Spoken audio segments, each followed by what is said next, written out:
कहते हैं आचार्य कि गुरुम प्रकाशयेत धीमान मंत्रम यत्नेन गोपयेत। शिष्य का कर्तव्य है कि गुरुम प्रकाशयेत धीमान, गुरु का प्रकाश करना चाहिए।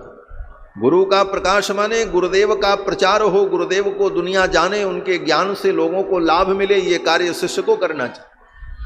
कि गुरु जी के ज्ञान से दुनिया को लाभ मिले और गुरु जी का प्रकाश हो, उनके यश कीर्ति का विस्तार हो, यह शिष्य को सोचना चाहिए। गुरुम प्रकाशयेत धीमान, तो गुरु का तो प्रकाश करना चाहिए।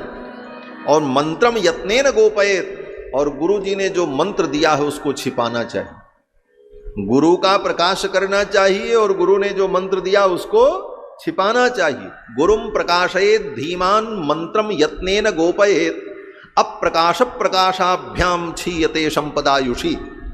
अप्रकाश प्रकाशाभ्याम, शास्त्र कहता है गुरु का प्रकाश करो और मंत्र को छिपाओ, अर्थात गुरु का प्रकाश और मंत्र का अप्रकाश। मंत्र को बताना नहीं, मंत्र को सबके बीच में बोलना नहीं, वो तो केवल मन में रखो।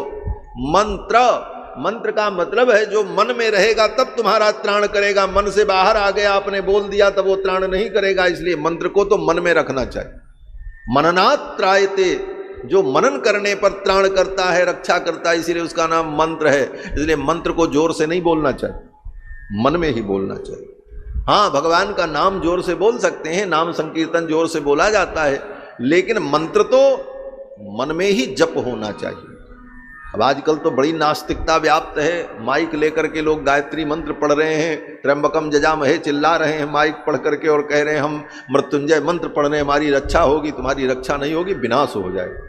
मंत्रों का दुरुपयोग करने पर, मंत्रों का विपरीत प्रयोग करने पर, शास्त्र विरुद्ध प्रयोग करने पर उन मंत्रों का दुष्परिणाम भी होता है, केवल अच्छे परिणाम नहीं होता। दवाइयाँ बहुत अच्छी होती हैं, जितनी दवाइयाँ बनी हैं एलोपैथ की, सब बड़ी अच्छी दवाइयाँ हैं, लेकिन उन दवाइयों का साइड इफेक्ट भी होता है। अगर आप सही उपयोग नहीं करते हैं तो रिएक्शन हो जाएगा, गलत ढंग से प्रयोग करेंगे तो उसका दुष्परिणाम भी हो जाएगा, और सही ढंग से प्रयोग करेंगे तो दवाइयाँ आपको रोग निवृत्त कर देती हैं। उसी प्रकार वेद के मंत्र जो हैं ये औषधियाँ हैं, इनका सही उपयोग होगा, सही ढंग से उपयोग होगा तो ये कल्याणकारिणी है ये श्रुतियाँ, ये वेद के मंत्र। और इनका दुरुपयोग करोगे, मनमाना उपयोग करोगे तो ये तुम्हारा अहित भी कर दे। तो अप्रकाश प्रकाशाभ्याम, मंत्र का प्रकाश नहीं करना चाहिए, मंत्र को तो छिपाना चाहिए, लेकिन मंत्र जिसने दिया है उसको, उसका प्रकाश करना चाहिए। मंत्र देने वाले गुरु का प्रकाश हो, लेकिन उसने जो मंत्र दिया उसको छिपाना चाहिए। अप्रकाश प्रकाशाभ्याम, लेकिन इसके विपरीत अगर हो जाए, इसके विपरीत क्या बोले, अप्रकाश प्रकाशाभ्याम, जिसका प्रकाश करना चाहिए था उसका हमने प्रकाश नहीं किया, और जिसका प्रकाश नहीं करना चाहिए था उसका हमने प्रकाश कर दिया। अर्थात मंत्र का प्रकाश नहीं करना चाहिए था, मंत्र का हमने प्रकाश कर दिया, और गुरु का प्रकाश करना चाहिए था लेकिन गुरु का प्रकाश हमने नहीं किया। अप्रकाश प्रकाशाभ्याम क्षीयते संपदायुषी, ऐसे व्यक्ति की संपदा और आयु दोनों नष्ट होती है। अप्रकाश प्रकाशाभ्याम क्षीयते संपदायुषी। तो ये सब बातें शास्त्र की हैं। तो गुरु की अद्भुत महिमा हमारे यहाँ कही गई। गुरु के प्रति हमारा कर्तव्य क्या होना चाहिए, गुरु के प्रति भाव क्या होना चाहिए, और जब गुरु की कृपा होती है तो गुरु की कृपा अमोघ है। गोस्वामी तुलसीदास जी महाराज कहते हैं, सूझहि राम चरित मनि मानिक गुप्त प्रगट जह जो जही खानिक। गुरु जी की कृपा हो गई तो संपूर्ण रामचरित्र सूझने लगा, दिखाई पड़ने लगा। गुरु की कृपा हो जाए तो गोविंद का दर्शन हो जाता है। इसीलिए कहा, गुरु गोविंद दो खड़े आके लागू पाए, बलिहारी गुरु आपने जिन गोविंद दियो बताए। गुरुदेव की कृपा से ही गोविंद का प्रकाश होता है, गोविंद का दर्शन होता है। इसलिए गुरु की महिमा है। बिना गुरु के ये संसार चल नहीं सकता, ये संसार गुरु से ही चलता है। जिस दिन हम पैदा होते हैं उसी दिन से हमारे जीवन में गुरु की जरूरत पड़ जाती है। लोग कहते हैं महाराज जीवन में गुरु की क्या जरूरत, गुरु के बिना काम चल जाए। अरे संसार में पैदा हो गए जिस दिन, उस दिन से ही गुरु की जरूरत पड़ गई। जिस दिन आप पैदा हुए उसी दिन पहली गुरु कौन मिली, बोले माँ मिली। माँ से तुम पैदा हुए, वही माँ तुम्हारी गुरु है, वही तुमको बैठना सिखाएगी, वही खाना सिखाएगी, वही लेटना सिखाएगी। बिना गुरु के तो जीवन की शुरुआत नहीं हो सकती। जीवन में अगर गुरु न मिले तो जीवन ही नहीं चलेगा। पहली गुरु माँ, उसके बाद फिर पिता, उसके बाद फिर गुरुकुल में पढ़ने गए तो वहाँ शिक्षा गुरु के बाद आध्यात्मिक गुरु, ईश्वर के चरणों तक पहुंचाने वाले गुरु। तो जन्म से लेकर के मृत्यु तक गुरु की जरूरत पड़ती है, पग पग पर गुरु की जरूरत। आप बहुत से ऐसे लोग हैं जो पहली बार बक्करवाला में यहाँ आए होंगे कथा सुनने, पहली बार आई हैं। देखो अब ये पहली बार आई हैं तो वहां उतरी होंगी मुंडका मेट्रो पर, तो वहां से पूछना पड़ा होगा किसी व्यक्ति से कि फला जगह हमको जाना है, किधर से जाएं, कैसे जाएं।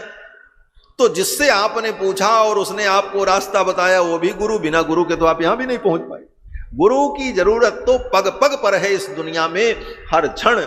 इसीलिए गुरु की अद्भुत महिमा।